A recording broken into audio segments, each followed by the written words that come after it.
All right, good morning, Ridgepoint Church. How you doing this morning? Good. Man, it's one of those mornings where, God's Spirit's just moving. People really into the worship. Didn't they do a great job leading us this morning? They did a great job, but man, literally, I could have done that for the next hour, and I'd have been okay. We're having church. I love seeing the way the church responded. I was so excited just to be able to be here. Obviously, today we do something as a church that we kind of pause as part of the service, but also as a country, we pause and reflect this weekend on the sacrifice of those who've gone on before us to preserve the freedoms that we have today. That the very idea that we can gather together in a church, there are lots of parts of the world where they can't gather like this and to talk about Jesus, and it's because of the sacrifice of countless men and women who've gone on before us to pay that ultimate price for us to have those freedoms. We pause and celebrate that, but we also pause to realize that for most of us, especially living in Florida, this is like the unofficial beginning of summer. We're excited about that. Some teachers are already done. The students are already done. Yes, she's celebrating. She's like, school's out for the summer. Some still have a couple of days left this week, but for the most part, summer is here. And what that means here around Ridgepoint Church is we have a number of activities that are planned. They're special summer activities. We kind of chill and say, hey, let's focus on some of these things. And the first one is coming up right around the corner. Camp RPC is a little bit away. We'll talk about that a lot in the coming weeks. But right around the corner, we have an event for our students, Ridgepoint students. We've been kind of meeting and retooling what that's going to look like. And coming up Saturday, June 8th, if you know a middle school or high school student, if you are a middle school or high school student, Saturday, June 8th, we're going to have a pool party at the Matthews house. So if you know a middle school or high school student, let them know we have that coming up on June 8th. And then the following day, June 9th, we're launching our new Ridgepoint students groups. Middle school group will meet here on campus at 9:30 before this service. And then high school actually meet at Debbie Prince's house on Sunday nights. If you have any questions about the pool party or about the Ridgepoint student groups, see either Jenny Matthews or Greg Dumke over on this side. They'd love to share more information. If you're not sure who they are, get someone with guest services. They'll point them out. But we're really excited about that as we get into the summer. There's a lot of exciting things that are taking place. I want to ask you again, because I want some interaction this morning. How are you doing this morning? Good. We're glad you're here. Turn to the person next to you, give them the fist bump, and say, I'm glad you're here this morning.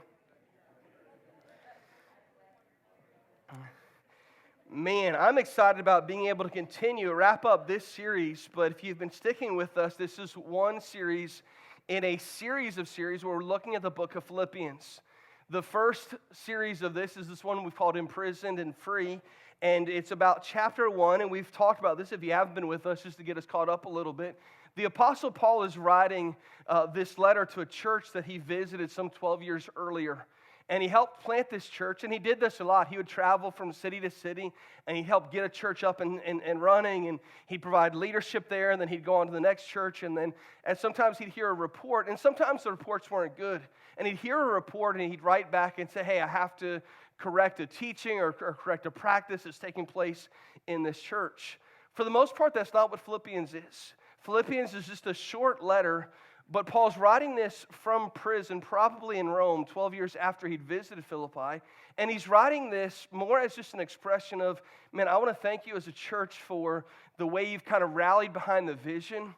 Where a lot of the other letters he wrote to these churches were specific instruction about some error or some false practice. Here he's saying, man, I just want to thank you for your support, for what you're doing, and for the way you carry on the gospel. And it isn't that he doesn't give some instruction. In fact, what we're going to get today is the beginning of that instruction. He does that, but at the outset, he's saying, I want to let you know how much I appreciate you as a church, because a lot of the things that we tried to get started, you guys are actually fulfilling that calling. So that's really what Philippians is. And yet, as Paul writes, he says, I want to let you know that there's something about the way the world is conducted, the way that we kind of are wired as human beings, that we have a tendency to chase after the wrong things. And he says he's discovering it as he's imprisoned, where we would think this would be a place where if that was you and I, we'd complain and we'd grumble and say, why? I was trying to do the right thing and now I found myself in jail. Paul says, actually, while I'm imprisoned, I'm discovering what it's like to really be free.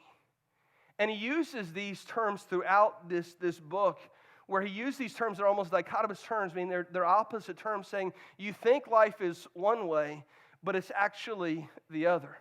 We talked about last week that he says, for me to live is Christ, and to die is gain.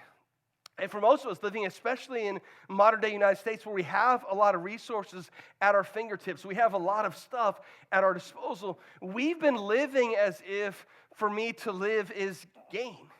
That as long as I'm living, as long as I'm pursuing the things that I think I want to pursue, that I'm going to find joy, I'm going to find satisfaction, and I'm going to find my value. And that's why you and I, we have a tendency to do this. We have a tendency to, if we're coming to church, maybe we've decided we're following Jesus, and we say we have Jesus, but if I just had this thing in my life, and for every one of us, that thing might be different, and it might change from season to season. But if I just had this thing in my life would have a greater value, it would have greater worth, and I would have a better identity about myself.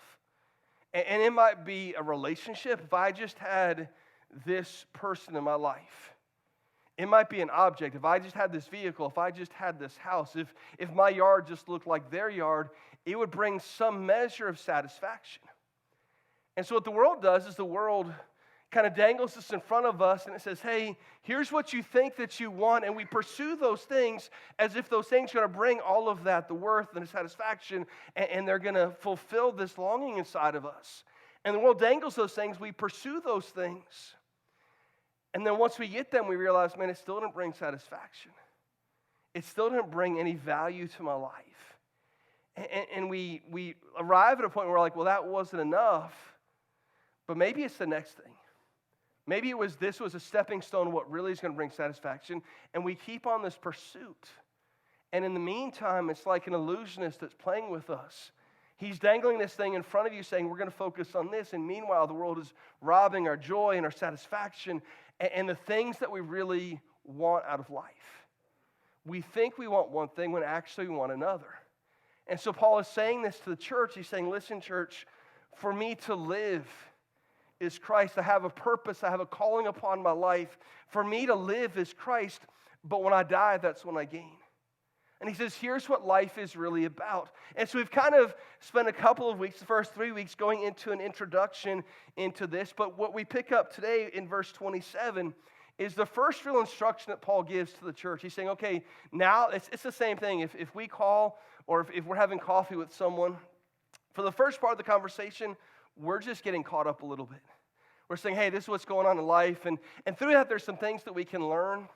But with verse 27, Paul starts to get to the substance of this is why I'm writing.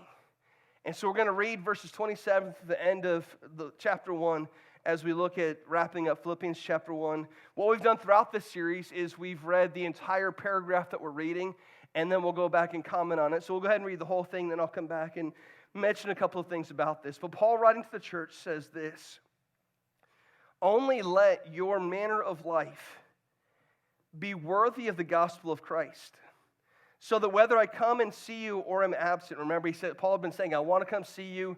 I think eventually I'm going to be freed, and if I'm freed, I'm going to come see you. So he says, whether I come see you or whether I'm absent, that I may hear of you, that you're standing firm in one spirit with one mind, striving side by side for the faith of the gospel, and not frightened in anything by your opponents. This is a clear sign to them of their destruction, but of your salvation, and that from God. For it has been granted to you for the sake of Christ that you should not only believe in him, but also suffer for his sake, engaged in the same conflict that you saw I had, and now hear that I still have. So Paul is writing to the church saying, I want this to be an encouragement, but as this is an encouragement to you, I want to give you the first word of instruction. And verse 27 begins with this statement. He says, only let your manner of life be worthy of the gospel of Christ. I want us to understand, because for Paul, this would have been groundbreaking for the way that he conducted his life almost up until this point. You see, prior to having this experience of actually encountering Jesus, Paul was one who was against the gospel. He was against Christianity. He was against this whole Jesus movement, the movers of this way that had kind of sprung up.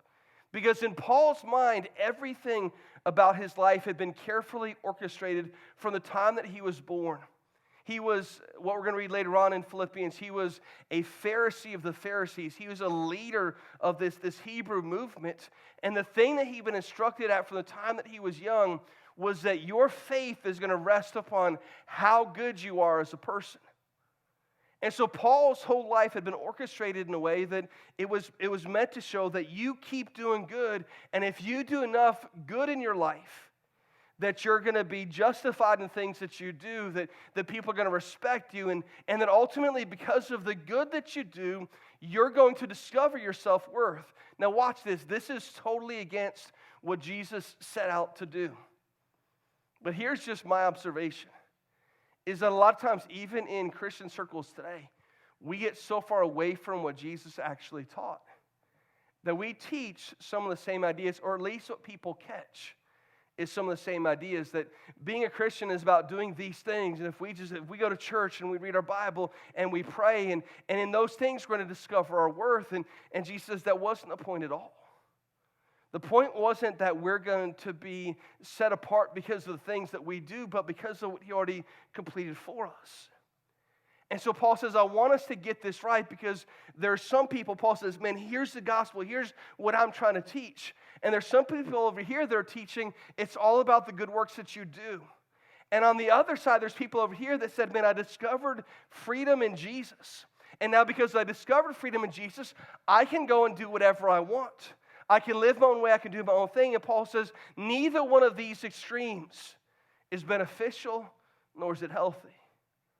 Paul says our faith isn't based upon the things that we do. Our faith is based upon what Jesus did. And that's the heart of the gospel. It's all about what Jesus did for us. But once we have and taste of that freedom, then he says this, only let your manner of life, in other places he says the way that you walk, be worthy of the gospel of Christ. So for Paul, this would have flown directly in the face of everything that he knew growing up. And I ask the question as I look at a text like this, because for Paul, this would have been so ingrained in just who he was, that Paul, from the time that you're young, you were circumcised on the 8th day. You did the things you're supposed to do. You didn't do the things you weren't supposed to do. You ate the foods you're allowed to. You didn't eat the foods you weren't allowed to. Paul, everything that you've been doing has been orchestrated to prove that what you do determines your worth. And Paul comes and says, I've discovered now that it's not based upon the good that I do, but on what Jesus already did. And because I've tasted and I've seen that, because I know that, now my instruction to the church is this: let your manner of life, the way that you do life, let your manner of life be worthy of the gospel of Christ. Don't think you can do it all yourself and rely upon your works, but also don't use that as an excuse to go and live the way that you want. But rather, now that you've tasted of the goodness of the gospel, let the manner of way that you do life be worthy of the gospel. Now, here's the thing. Practically speaking, like, that sounds really good. But my question right away, because I think anybody who's ever sat down to lead a small group, or anybody who has ever taught on a platform teaching on who Jesus is, we want to say, well, that sounds like a good idea. I think for every one of us, we should do that thing, that we should let our lives, that we should walk in a way that brings glory to the gospel, and that we have that understanding. I think that most of us would teach that and believe that, and that sounds good. But the question I have to ask is, okay, but how do you do that? Like, what does that look like? I think anybody who's ever led even that small group has said, I know this is what I'm supposed to do. I'm supposed to live my life in a manner that's worthy of the gospel. But what does that look like? Paul goes on, and I really want us to focus on this morning. He says, so that whether I come and see you or I'm absent, he says, I want to come see you, but whether or not that ever really happens, I want to hear of you. I want your testimony to be such that you're standing firm. But then he says this, watch these words that we've highlighted. That I may hear of you that you're standing firm. Read these words with me. In one spirit, with one mind, striving side by side for the faith of the gospel. Read that with me again. Standing firm in one spirit, with one mind, striving side by side for the faith of the gospel. When you read the words that are highlighted in yellow, what's the first thing that comes to mind when you read just those words? For me, the idea is that they're words of unity, that we're in this together. Paul's writing, he says, I want you to have one spirit, I want you to be of one mind, and I want you striving side by side for the faith of the gospel. Now, Paul knew people. In fact, he writes to the church that's in Rome in a letter that we call the Romans, and he writes, and they had a boldness about their faith, but they didn't have a unity. And so Paul says, I want you to stand firm in your faith, but as you stand firm in your faith, there's something about that we should be striving together in unity. There were churches that got the boldness and the standing firm right, but there wasn't necessarily this unity. I started reading this, and this week as I kind of was going through, God, what does this mean for us as a church? Like as we read this passage, as we walk through Philippians at this rather brisk pace, what does this mean for us? Because we're supposed to do this as well. Paul writes to the church then, but he's writing just as much to us today. What does that look like? And I started praying about this both on a micro level here at Ridge Point Church, but then also on a macro level. What does that look like? And so I need actually a couple of people to help me out with kind of sharing what this can look like as on a micro level first. I will talk about macro a little bit later.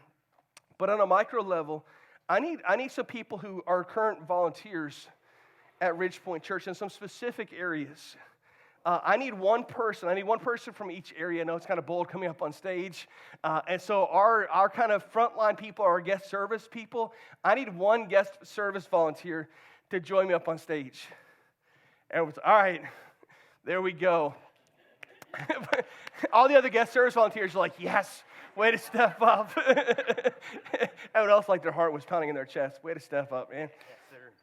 I need someone who's normally up on the stage anyway, someone from the band. It doesn't mean you have to be volunteering today, but someone from the band come join me up on stage.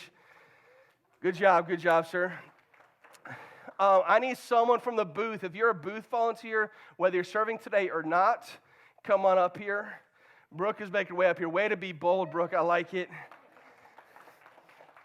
I need someone from, if there's a kids worker in here who isn't serving over in our kids area, if you serve on another week, I need you up here as well. A kids worker. Mike, your wife was kind of nudging you to go there. You had to go. If you guys could start to take this, and we're going to make a circle out of this as best we can. I need one of our new youth workers to come up on stage. One of our new youth workers to come up on stage. You might not want to step on the front of the stage there. I'm just warning you there. All right, go ahead and take the other side. We have a number of other people that serve in different areas within the church. This is a small microcosm. But for the purpose of this illustration, this rope, and in particular the area in the rope, is depicting our vision as a church. We exist as a church to lead all people in a growing relationship with Jesus. But we do that by being a church unchurched people love to attend. And our volunteers, your job as volunteers is to carry that mission into your individual areas. And so in some way, maybe in different levels, but in some way, people who volunteer say, I believe in the vision. I want to carry that mission out to our specific area. And that's the goal of volunteers. They get plugged in. The church couldn't exist without volunteers. And so I want to use you guys as an illustration. On the count of 3, I want each of you, until I say to stop, each of you to start to pull on the rope as this is our vision. Pull until I say stop. Ready? 1, 2, 3. All right, stop. Okay, you kind of sit over there for a second, and I'll share in a second. We're going to continue on, but slide over a little bit. And let me share why. There's a perfect illustration of what often happens within the church. I gave very little instruction as to what they're going to do. At first, they were kind of tentative. They were confused because they weren't sure. They said, man, we agree upon this part of it. We agree upon the vision, but we're not sure. And JJ didn't really give us a lot of instruction about how we're supposed to pull and how hard we're supposed to pull. And what happens is each one of them, even though they agreed upon what was in the center, they pulled in their general direction. And because of that, there was little progress. Now, if we had some people up here who were really, really competitive, there might have been one who was stronger than the other, and they might have pulled the others with them, and there might have been a small amount of progress, but it was stagnated progress at best. Because even though they agreed upon the vision, they pulled specifically into their area. Now, I didn't tell them to do that, but naturally, that's what we have a tendency to do. And if we pull in our own area, we have a tendency to stagnate our progress. But if I take this team right here, this team of leaders, And I say, hey, I want you guys to pull together and to walk the rope to the back of the church. Go ahead and do that.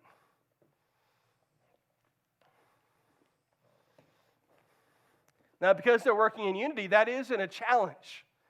If they're all pulling in individual areas and they start to pull, and one of them wants to pull to the back of the church, they might eventually get there, but it's going to take some time.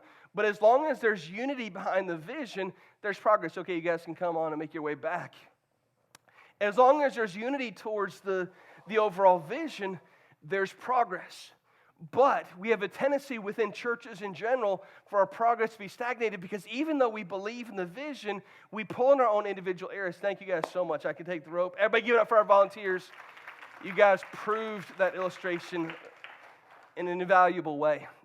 We have a tendency to pull in our own direction, and as we pull in the individual direction, especially when it comes to the micro level, we have a tendency to stagnate the vision because we focus on our individual areas, our individual silos, and we stagnate the vision.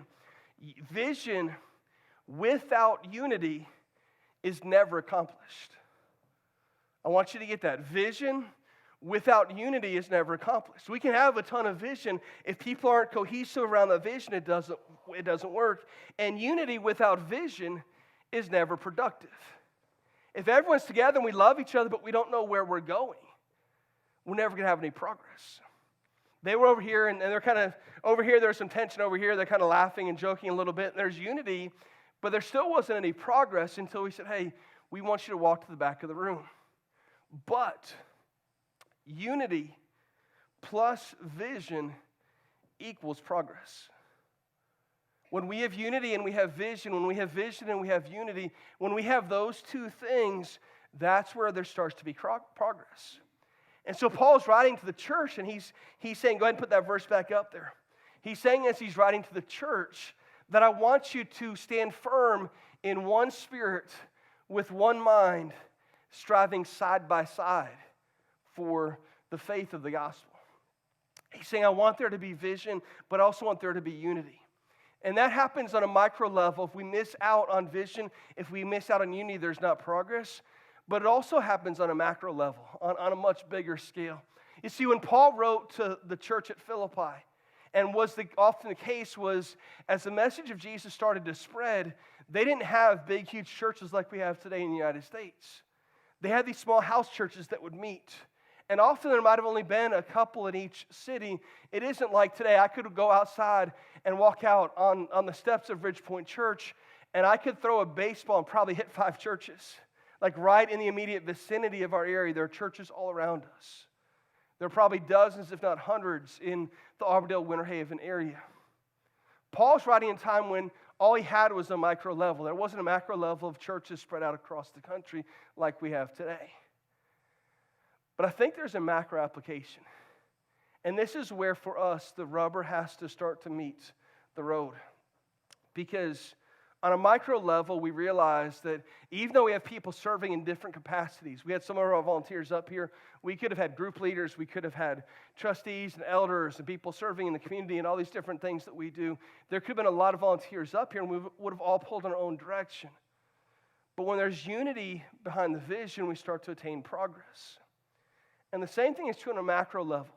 When we look at other churches in our area, we say, man, because sometimes I think that in the church world, we have a tendency to say, man, we want to see our church grow, and we do. I don't think there's anything wrong with that. But then the danger of that is we can start to view the other people around us as competitors rather than our teammates. And we pull in opposite directions. And so as I was kind of preparing for this, God kind of was downloading this in who I am as a leader, as a pastor, that, man, we have to pray and support the churches that are around us. And so I want to give us a specific, walking away from here, this is our challenge that I want us to focus on this week. Because, man, doing ministry and doing life as leaders within the church, that can be really, really difficult. Are we good? I feel like I hit it or something. All right, we'll try again. The leadership of these churches, man, I know what that struggle is like. And so this week I said, man, I want to make a pointed effort on our part as a church to pray for, and for each one of us individually to find 5 churches to pray for. If you know pastors within those churches, to send a message to them and say, hey, I know the challenge that you're going through, And I will let you know that as a church, as an individual this week, I prayed for you. As I was preparing for this message, I said, man, I want to do this myself before I start to vision cast this as a church. And so I started to take a survey on the churches in the area and some of the people that I knew as pastors. And throughout the week, I started writing down some of those names of the people. And I wrote down a couple more than 5. And I started kind of writing down the people that I want to send just an encouraging text message to. And at the end of this week, Thursday and Friday, I started sending texts out to those pastors that I knew. And I said, hey guys, I'm preaching through Philippians 1. It says we're supposed to be of one mind and one spirit, striving together for the gospel. And sometimes we get that wrong. And so I just want to let you know that as pastor this week, I prayed for you by name, that God would work in you and that God would work through you, that he would accomplish big things. And the thing is that I started getting responses back from those pastors. Just, man, that blew me away. Like, thanks so much. I needed that word of encouragement right now. That as believers, those who follow Jesus, we should be encouraging each other and equipping each other rather than thinking of the other churches down the corner as our competition or our challengers. Because ultimately our goal as a church and as a team of churches is to reach this world with this incredible message that God loves you, that Jesus died for you, and that it's through Jesus we can find redemption. And so I want to challenge you to do this week. Our walking waypoints as we ready to leave here this morning is to do this. Find 5 churches that you're familiar with, or maybe you're not familiar. Go through the phone book. I guess we don't have phone books anymore, but go through Google and find some churches in Winter Haven and in Auburndale and send a message to either the email address or in some way just say, hey, as a church, I just want to let you know we're praying for you. And if there's anything specific I can pray for. And here's the thing, I sent it out to one of the pastors in our area. I said, hey, I'm praying for you. And a lot are like, hey, thanks, I really need it. I appreciate it. One of them sent back and said, man, thank you so much for doing that. Here's the challenges that I'm going through. Here's some specific ways you can pray. And he said, now how can I pray for you and for your church? It's all about having the perspective that Paul had. You see, he goes on and he says that we're supposed to be striving side by side for the faith of the gospel.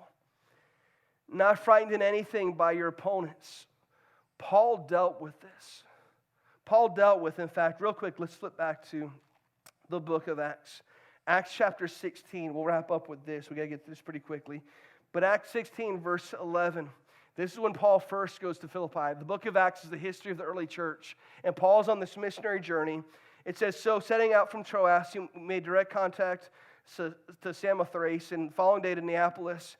And from there it says he went to Philippi, which is the leading city in the district of Macedonia. So this is happening while he's in Philippi. If we skip down to verse 16, it says this. As we were going to the place of prayer, we were met by a slave girl who had a spirit of divination and brought her owners much gain by fortune telling. So there's a girl who was owned by a group of people who practiced like reading tarot cards and different things like that, practice the sorcery stuff, and it says that they came upon her, and the owners were making a bunch of money from her, and so she followed Paul, and she was crying out as they're following Paul, these men are servants of the Most High God, who proclaim to you the way of salvation.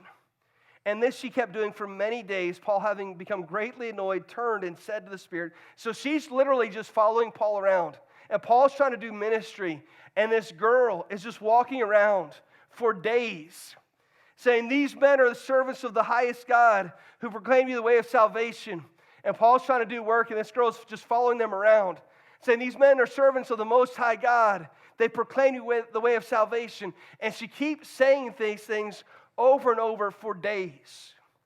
Now, if you can imagine going to your work and having a complete stranger follow you around for days, just yelling the same thing over and over and over again. So when it says here, that Paul, having become greatly annoyed, we all identify. Like, that would be incredibly frustrating. This girl just, like, literally, she won't shut up. I'm not trying to be mean. This girl won't shut up. She keeps saying the same thing over and over. So it says, Paul, having become greatly annoyed, we can all understand that, turned to her and said to the spirit that was inside of her, to the demon that was inside of her, I command you in the name of Jesus Christ to come out of her. And it came out that very hour. Now it says about this, When her owner saw that their hope of gain was gone, the Spirit was no longer in here, so their means of using her to achieve monetary gain was gone. They seized Paul and Silas and dragged them into the marketplace before the rulers. And when they had brought them to the magistrates, they said, "These men are Jews, they're disturbing our city. They advocate customs that are not lawful for us as Romans to accept or practice." It was fine for them to use this girl. It was fine for her to practice what she was practicing, but it wasn't fine for Paul to stop it. So they come in and said, "Listen, as Romans, it's not acceptable what they did." So the crowd joins in. This is in Philippi. The crowd joins in attacking them. And the magistrates tear off their garments and gave them orders to beat them with rods. And when they had inflicted many blows upon them, they threw them into prison, ordering the jailer to keep them safely. Having received this order, he put them into the inner prison and fastened their feet in stocks. Paul says, "I know what it's like. I've been in your city, and I've had opponents in your city. In fact, I tried to do the right thing. I tried to help this girl out and remove the demon spirit that was inside of her. And because of that, my clothes were torn off. I was beaten and I was thrown in jail."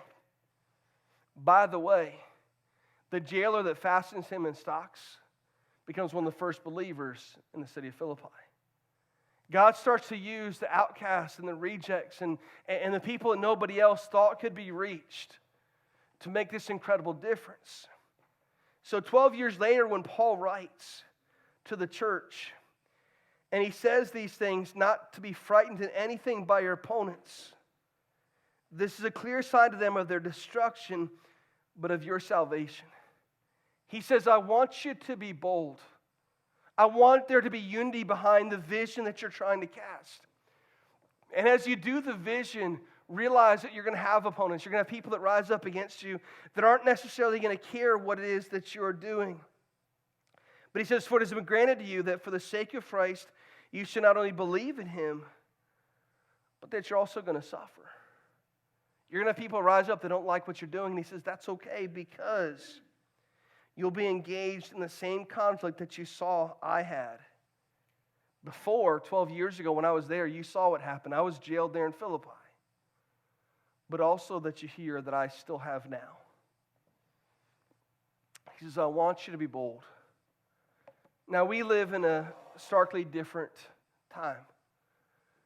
We can go out and talk to our friends at work or our friends at school or our friends in the neighborhood, and we can share our faith and we can have boldness about that. And chances are you and I are probably not at this point going to be thrown in jail for that. But they're working together because they said, "We believe this is our vision, to walk worthy of the manner of the gospel of Jesus." And that as we do that together. And here's the vision, here's what we're trying to accomplish. And if we do that, if we have the vision and we combine that with unity, we start to have progress towards that vision. Let's pray together.